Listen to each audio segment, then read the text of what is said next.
The real monsters reside in the mind of man, not in nature. William Golding. Throughout human history, an unsettling truth has remained. It is not wild beasts nor natural disasters that pose the greatest threat to humanity, but the human heart itself. Time and time again, we have witnessed how ordinary people, neighbors, co-workers, seemingly upright citizens, can become perpetrators of unspeakable cruelty. But how does this happen? How can someone who acts kindly one moment descend into darkness the next? This is not simply an abstract philosophical dilemma. It is a real and ongoing struggle played out in the small daily choices each of us makes. Often we remain unaware of how fragile the boundary between good and evil truly is within our own hearts. Small compromises, harmless distractions, and the pursuit of immediate comfort gradually reshape our conscience until one day, almost unknowingly, we no longer recognize who we've become. Today we will delve deep into this subtle, dangerous, and terrifying process. With insights from great thinkers like Clive Staples Lewis and Carl Jung, we will unravel how good people can slowly transform into instruments of evil. The seed of passive silence, all that is necessary for the triumph of evil, is that good men do nothing. John Stuart Mill. When reflecting on the great atrocities committed throughout history, our minds often picture tyrants, ruthless leaders, and merciless killers. However, we rarely consider the role played by the silent masses who, when faced with evil, choose inaction. This passivity, often disguised as neutrality, becomes the fertile ground where wickedness flourishes unchecked. Evil does not require everyone's active participation. It only needs the righteous to remain still. It is unsettling to observe how, in pivotal moments, most people simply watch, not because they approve of the injustice, but because confronting it seems far more uncomfortable than ignoring it.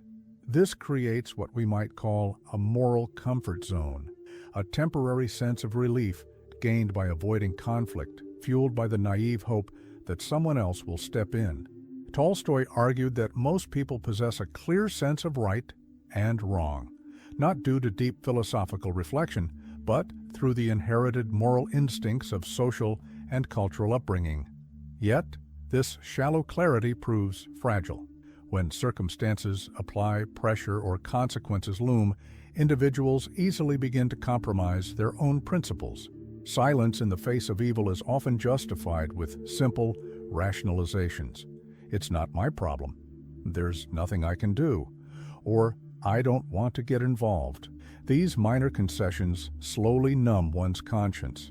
Over time, a person may no longer recognize how complicit they have become simply by choosing the comfort of avoidance. It is at this almost invisible starting point that transformation takes root. The seed of indifference is planted within the soil of passivity, laying the foundation for a much deeper moral erosion that, as we will see next, intensifies as small distractions continue to pull our attention away from what truly matters. The demons of distraction. No tree can grow to heaven unless its roots reach down to hell. Carl Jung. As the seed of inaction takes hold, a new silent adversary emerges: distraction. Often it is not a direct confrontation with evil that leads us astray, but rather the constant diversion of our attention to what is trivial, immediate, and comfortable. This dynamic is brilliantly illustrated in the Screwtape Letters by Clive Staples Lewis. In the book, the demon Screwtape instructs his nephew Wormwood on how to distance a human from God and virtue. It isn't necessary to convince him that good is wrong. Rather, he must believe that good is irrelevant. Moral concerns are framed as too abstract, too far removed from daily life. Instead, the person is encouraged to focus on simple, everyday matters: what to eat, who to meet, or which errands to complete. This tactic is effective because it exploits a natural human weakness, the tendency to seek comfort and avoid the discomfort of introspection. Contemplating right and wrong requires effort, brings discomfort, and often demands real behavioral change. Distraction, on the other hand, offers an easy refuge. Carl Jung adds to this understanding by warning that the unconscious governs our lives until we bring it into awareness.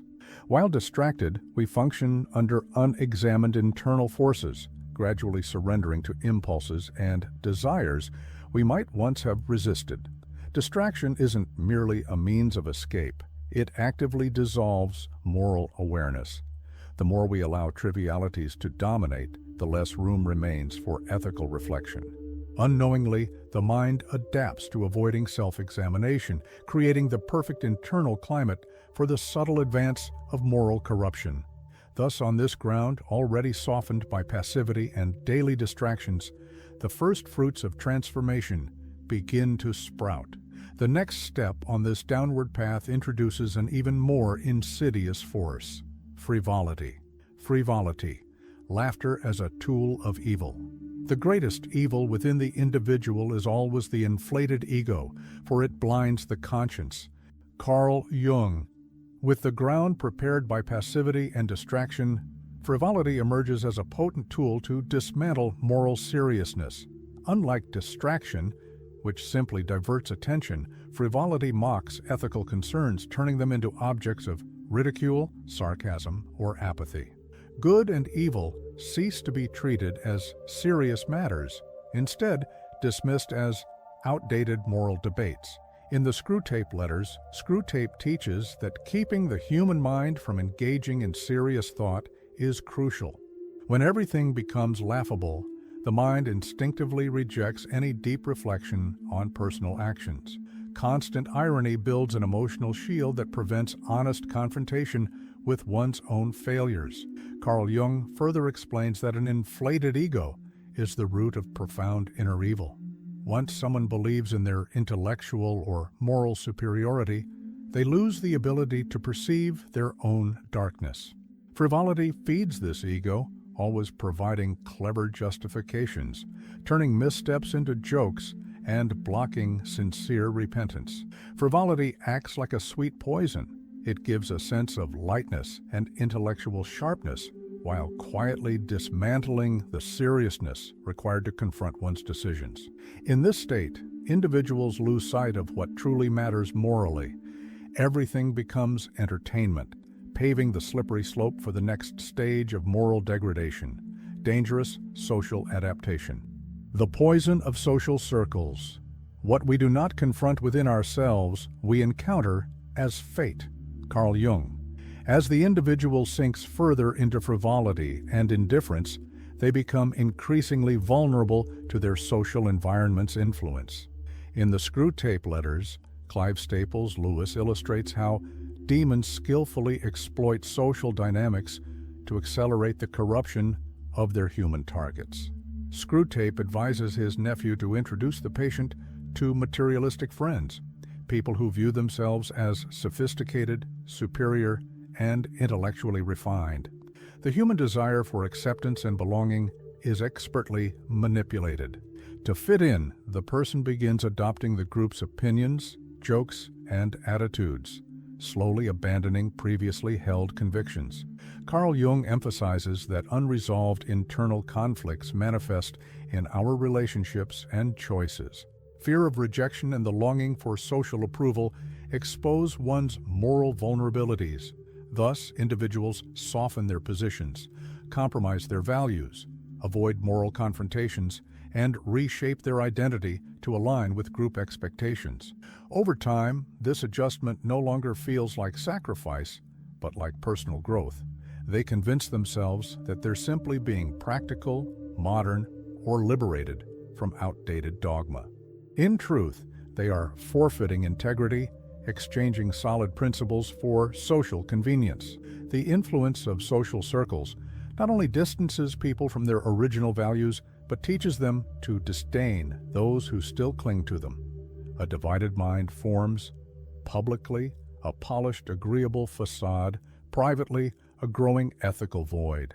This inner conflict opens the door to a new trap: moral fantasies. The trap of moral fantasies. No one becomes enlightened by imagining figures of light, but by making the darkness conscious. Carl Jung. With their moral compass already weakened by social concessions, the mind seeks new ways to ease the tension between its beliefs and its actual behavior. This is where moral fantasies emerge as a powerful trap. Instead of confronting real flaws, the individual begins to comfort themselves with grand visions of future virtue. In the Screwtape Letters, Screwtape advises his patient to cultivate lofty ambitions, perhaps one day becoming a great philanthropist, a spiritual leader, or someone who will eventually perform great works of good. But these plans are always distant, always just out of reach, and therefore never demand immediate action. These dreams soothe the ego, allowing the person to feel morally superior while their daily actions contradict that idealized self-image. Carl Jung warns that true enlightenment does not come from fantasies of purity, but from the courage to confront one's inner darkness. While trapped in fantasies, the person avoids facing their real imperfections.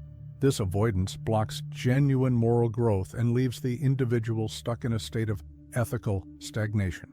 The danger of this illusion lies in its false sense of moral progress. The individual believes themselves to be essentially good simply because they possess good intentions, even if those intentions are never acted upon. Every minor act of indifference, cruelty, or selfishness is quickly excused by the promise of some grand good they will supposedly accomplish later. Yet these comforting fantasies cannot withstand the weight of reality. Eventually, the inner truth will surface, pulling the individual into the collapse of their self-deception. The collapse, from self-deception to the abyss. Better to reign in hell than serve in heaven. John Milton. The self-deception sustained by fantasies of future virtue and daily rationalizations cannot endure indefinitely. Sooner or later, reality forces its way in.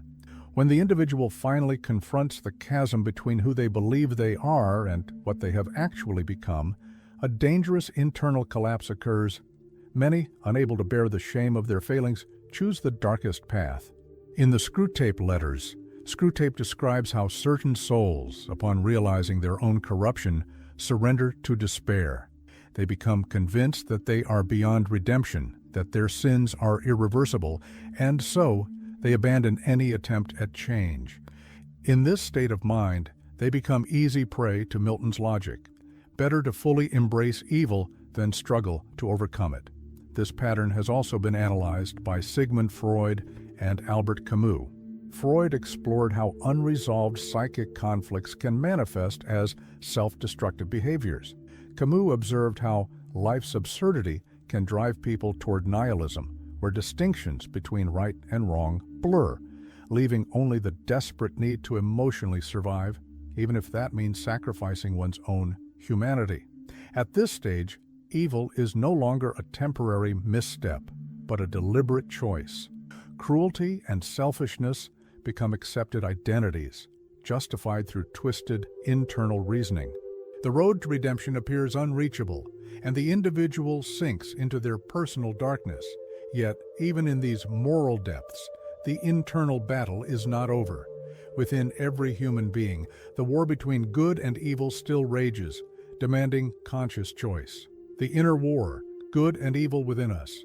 The dividing line between good and evil runs through the heart of every human being. Carl Jung. Even when the individual seems fully consumed by their own corruption, the moral battle remains active. Within every person lies an ongoing conflict between opposing forces, a constant tension between light and darkness. This is one of Carl Jung's central ideas, the human psyche as a battlefield where both noble and destructive potentials coexist. This internal struggle does not occur in grand, dramatic moments, but in everyday choices. It is in ordinary moments that our true character is revealed, choosing between compassion and indifference, honesty and deceit, generosity and selfishness. Each seemingly small decision tilts the inner scale one way or the other. Jung warns that ignoring this duality is dangerous. When we fail to acknowledge our own capacity for evil, we project that darkness onto others, blinding ourselves to our own faults. This projection mechanism not only obstructs self-understanding but allows daily cruelty to continue unchecked. True moral maturity arises when one dares to confront their own shadow and embrace it, not as something to eliminate, but as a force to integrate and control. It is the acknowledgement that we are capable of both virtue and wickedness. Ethical responsibility lies in repeatedly choosing to nourish the brighter side of our nature. But to sustain this daily choice, one must understand where redemption's true strength lies, in the ordinary virtues of daily life, where goodness reveals its purest form. Redemption in the routine. The man now under God's protection has not performed great deeds, but simply strives to embody ordinary goodness. Clive Staples Lewis. The acceptance of one's own darkness allows true balance to be found. Carl Jung. Faced with the complexity of this inner war, many assume that redemption demands heroic feats, grand sacrifices, or extraordinary transformation. Yet both Clive Staples Lewis and Carl Jung point toward a different path, one humbler yet deeply profound. Redemption occurs in routine, in the simple daily acts of kindness and self-control. In the Screwtape Letters, Lewis describes how, when escaping temptation, the patient does not triumph through extreme sacrifices, but by simply praying for daily sustenance and seeking strength to remain good for a few more hours. He becomes an example of ordinary sainthood, expressed in kindness to strangers, forgiveness toward others, and patience in adversity. Carl Jung complements this by affirming that embracing one's own darkness leads to balance. Recognizing the potential for evil within does not make one worse, but conscious. This awareness gives power, the ability to choose, to act deliberately, and to resist both internal and external pressures constantly pulling toward selfishness and cruelty. True moral strength does not lie in never failing, but in staying vigilant and willing to correct course whenever necessary. It is in this daily commitment to goodness, often invisible to others, where the soul finds its greatest nobility. Thus, the line between good and evil continues to pass through the human heart, but with each new day, it remains ours to decide on which side we walk. Throughout this journey, we have witnessed how evil rarely arrives with sudden violence in people's lives. It advances quietly, feeding on omissions, distractions, social adaptations, and subtle self-deceptions. Clive Staples Lewis and Carl Jung reveal that true danger does not come from monstrous external forces, but from the small daily choices we make, often without realizing it. The line separating good and evil does not divide religions, ideologies, or nations. It runs directly through the heart of every human being. And every single day, with each thought and action, we determine which side of that line we stand on. Now, I invite you to reflect. Observe your daily decisions. Identify where you may have allowed small compromises, and most importantly, make the conscious choice to nurture the good within you. If this message resonated with you, give the video a like, subscribe to the channel, and share it with someone who may also need to hear this reflection. Join our community of faith and transformation.